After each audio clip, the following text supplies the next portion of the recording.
Bueno, pues como os ha comentado María, yo os voy a contar un poco los resultados que hemos encontrado con la investigación que estamos realizando, pero me gustaría empezar, lo primero, pues agradeciéndoos el haber organizado esta jornada, que esperamos que haya alguna más para poder contar después ya el estudio completo, y agradecer también pues, a todas las personas que han participado, que soy consciente del esfuerzo que les ha supuesto en muchos casos el pasar una evaluación neuropsicológica como la que hemos realizado. Entonces, bueno, agradecerles también la participación y agradecerles también a los alumnos que nos han ayudado, que hay algunos por aquí, que obviamente si no hubiésemos tenido su ayuda, pues nos hubiese costado muchísimo más y ahora estaríamos aquí, en vez de contando los resultados de 200, pues los resultados de 30 o 40 que hubiésemos sido los que hubiésemos podido hacer entre María y yo.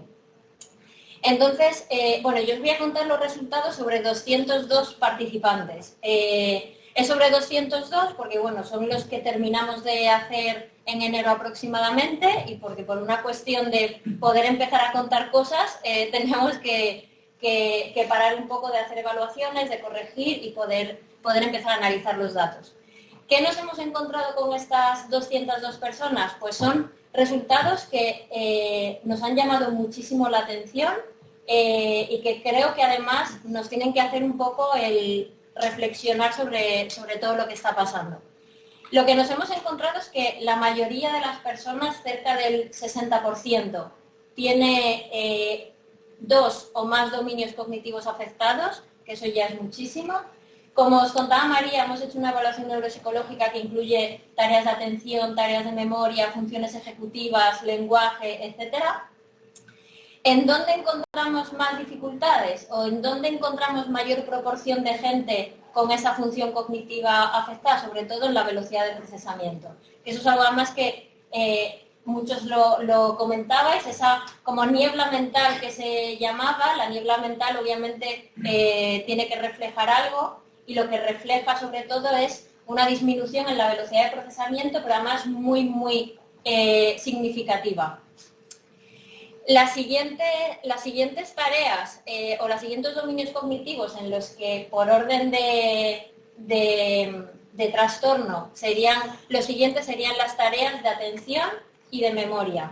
Entonces, no solamente significa que las personas tienen una lentitud o unos niveles de respuesta, unos tiempos de respuesta un poco más elevados y que les tardan un poco más de tiempo en pensar, tardan un poco más de tiempo en emitir respuestas verbales o conductuales, sino que además aparecen problemas de atención y problemas de memoria. También hay muchísimos problemas del lenguaje. Ahí ya se ve en 2 de las tareas, esa que pone las 2 últimas, fluidez semántica y fluidez de acciones. Esto es simplemente en esta primera fase preliminar. El resto de tareas del lenguaje que estamos analizando, estamos analizando de una manera mucho más precisa todas las variables psicolingüísticas que están detrás del procesamiento oral.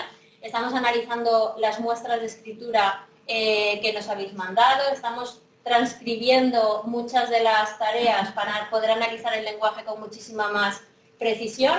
Y aunque eso no os lo voy a contar aquí, pero os puedo hacer un spoiler, sí que hay también, obviamente, muchísimas diferencias, ya no solamente entre el grupo de COVID persistente y el grupo control, que eso sería lo esperable. Obviamente, si son personas que están notando algunas dificultades cognitivas, se espera que en comparación con su grupo de referencia que no tiene COVID persistente aparezcan esas dificultades.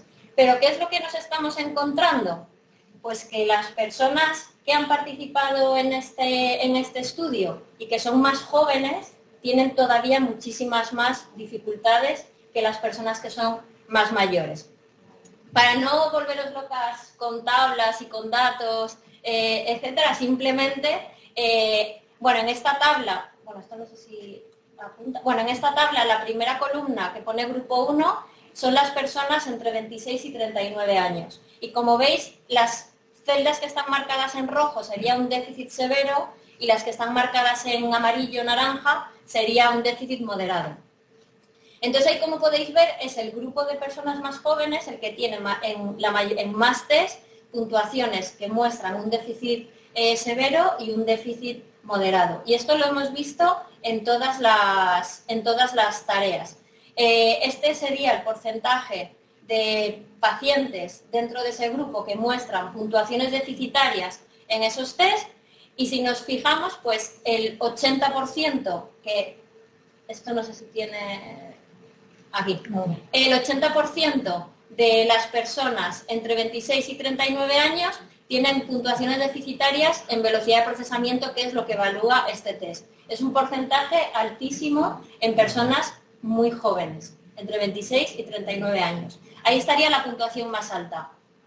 Pero después tenemos, pues el 60% se mantiene en velocidad de procesamiento, el 53% y el 50% en esta tarea del lenguaje, el 40% tiene problemas de memoria, el 50% tiene problemas de aprendizaje. Entonces, como veis, es donde está el porcentaje de pacientes con mayores dificultades, está en este grupo entre 26 y 39 años. Sin embargo, si nos fijamos en el grupo 4, que es el de las personas más mayores, que nosotras esperábamos encontrar, pues que en una persona más mayor, que obviamente ya ha empezado pues el envejecimiento cerebral, pues que nosotras inicialmente pensábamos que esas personas pues iban a tener mayores dificultades. Pues nos encontramos, pues nada, que en atención ninguna de esas personas tenía déficit, un 0%, en atención, en razonamiento, solamente un 13% en memoria, solamente un 6% en memoria visual, en velocidad de procesamiento un poquito más, pero sigue siendo muy bajo. Entonces nos hemos encontrado que este grupo, el grupo de personas más mayores, es el que está en mejores condiciones que el grupo de personas más jóvenes. Y esto lo vemos para la mayoría de las tareas que hemos utilizado y que ya hemos analizado. Aquí simplemente por funciones cognitivas, pues por ejemplo la atención, esta sería las puntuaciones medias y esta sería el porcentaje de pacientes que muestran déficit. Y como veis es a la inversa. Pues la media de las personas más jóvenes, entre 26 y 39 años, es mucho más baja que la de las personas mayores. Y el porcentaje de personas que muestran puntuaciones deficitarias en los test de atención, pues es mucho más grande en las personas que son más jóvenes. Y en el grupo de mayores, pues nada. Esto pasa con la atención, esto pasa con la memoria verbal, esto pasa no solamente con el aprendizaje, sino con el recuerdo a corto y largo plazo. Esto pasa con la velocidad de procesamiento, es decir, pasa con todas las tareas que hemos analizado. ¿Qué es lo que encontramos también? Bueno, para las matrices, para la fluidez verbal, etcétera. Como veis, en todas las gráficas son muy similares. El grupo de personas más jóvenes muestra mayores dificultades y hay mayor proporción de pacientes jóvenes que muestran puntuaciones deficitarias en esos test. La Torre de Hanoi, etcétera. ¿Cómo podemos confirmar todo esto? Porque una cosa es el poder analizar las medias de cada grupo y comparar entre grupos, pero también hemos hecho análisis de correlación, es decir, ver qué relación hay entre algunas de las variables de las personas que han participado con los test neuropsicológicos. ¿Hay alguna influencia de la edad? ¿Hay alguna influencia del tiempo que lleven con COVID persistente? Es decir, el tiempo que lleven desde que se infectaron hasta que les hemos evaluado. Entonces, lo que hemos visto, hemos hecho un análisis de correlación y efectivamente la única variable o una de las variables más importantes que explica el rendimiento en la evaluación neuropsicológica es precisamente la edad. Las personas, lo mismo, hay una correlación directa, las personas más mayores tienen mejores puntuaciones, que sería como lo inverso a lo que sería lo esperable. Todos nos esperaríamos pues, que las personas más mayores vayan a mostrar más dificultades, pero no. Las personas más jóvenes son las que muestran mayores dificultades en prácticamente todas las tareas que hemos analizado hasta el momento. Nos queda por analizar todo el bloque del lenguaje. En todo el bloque del lenguaje estamos haciendo ya análisis preliminares, ya hemos encontrado diferencias entre el grupo de COVID persistente y el grupo control, y además se siguen repitiendo estos mismos patrones. Las personas del grupo, de ese grupo entre 26 y 39 años, es la que rinde peor también en las tareas del lenguaje. Y que hemos encontrado también, que creo que es una de las cosas también más, una de las cosas más importantes, no solamente la edad, que como hemos visto es la clave de todos los resultados que hemos encontrado, sino el tiempo de evolución. Nosotras teníamos esa esperanza de que a mayor tiempo de evolución, pues que la sintomatología fuese desapareciendo, pues que espontáneamente vaya remitiendo y que sea simplemente pues la consecuencia de un estado infeccioso que está provocando unas dificultades, pero que se van a ir a lo largo del tiempo desapareciendo. ¿Y qué es lo que hemos encontrado? Pues que el tiempo de evolución de la enfermedad, nosotros hemos llamado tiempo de evolución, pues eso, desde que la persona se infectó hasta que ha sido evaluada, no correlaciona con ninguna de las variables estudiadas. Es decir, hemos encontrado los mismos resultados en personas que llevaban 70 días que en personas que llevaban 300 o 400 días. ¿Esto qué puede significar? Pues que no hay, aparentemente, o por lo menos hasta ahora, no hay una remisión importante y significativa de las dificultades cognitivas. Lo que sí que hemos encontrado es que la reserva cognitiva es un constructo que hace referencia a un sistema que tiene como de protección nuestro sistema cognitivo. Entonces, lo que hemos hecho previamente, esto se utiliza mucho sobre todo en las demencias, pero y los hábitos que tenemos lectores, los hábitos que tenemos de hacer determinados juegos intelectuales, el tipo de trabajo que tenemos, si nos demanda más actividad cognitiva o no, eso sí que se ha visto que en las demencias protege. En las demencias protege durante un tiempo y hace que la persona, aunque esté ya empezando con un proceso degenerativo, genera estrategias compensatorias que le ayudan a paliar esas dificultades. Sí que hemos visto, esta es una medida que también os pedimos a los participantes cuando rellenasteis un cuestionario, pues de cuántos libros lees al año, hasta qué edad estudiaste, cuál es la escolaridad de los padres, etcétera. Esta variable sí que se relaciona con las puntuaciones en memoria, en razonamiento y en lenguaje. Es decir, aquellas personas que tienen una mayor reserva cognitiva sí que tienen mejores puntuaciones en estas tareas. Esto es algo que se ha encontrado también en otras enfermedades y en la población general. En la población general, las personas que tienen una mayor reserva cognitiva rinden mejor en pruebas de memoria y en pruebas de funciones ejecutivas y del lenguaje. Y es algo que hemos visto también que ocurre en el grupo de COVID persistente, que la reserva cognitiva sí que protege de alguna manera y que permite crear estrategias compensatorias a las dificultades que se están teniendo. ¿Qué hemos encontrado también? Al hilo de lo que comentaba María también en la introducción, de si puede ser algo autoinmune, no se sabe, obviamente, ojalá pudiéramos dar con la explicación a todos, pero lo que sí que nos hemos encontrado es una bastante número de personas con hipotiroidismo. Al principio no le dimos mayor importancia porque, cuando preguntábamos en los cuestionarios sobre las patologías previas, medicaciones, etcétera, pues se mezclaban un montón de cosas que algunas pues son más relevantes que otras. Pues, por ejemplo, tener una operación de rodilla pues igual no es tan relevante. Pero sí que vimos que había muchas personas que habían puesto en el cuestionario previo que tenían hipotiroidismo o incluso que no lo habían puesto, pero al preguntar por la medicación pues están tomando Euritox o alguna medicación específica para el hipotiroidismo. Y dijimos, pues vamos a ver qué pasa. Hicimos lo mismo con las personas que habían contestado que tenían hipertensión arterial o que tenían asma o cosas así.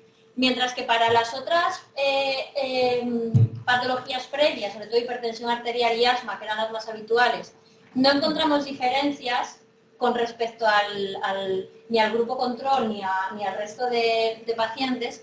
Con el hipotiroidismo sí, y nos encontramos que las personas que tienen hipotiroidismo, tenemos una muestra de 30, encontramos que esa muestra todavía tiene mayor afectación de la memoria verbal respecto al propio grupo de COVID persistente. Ya respecto al grupo control, ni qué decir, pero respecto al propio grupo de COVID persistente, este subgrupo de personas con hipotiroidismo rinden mucho peor, sobre todo en todas las pruebas de memoria verbal. En el resto de pruebas no aparecen estas diferencias, pero en las subpruebas de memoria verbal sí. Entonces yo creo que esto es algo que, bueno, que puede ser una posible explicación autoinmune. Simplemente lanzamos ahí el dato y luego que vengan los inmunólogos a explicárnoslo.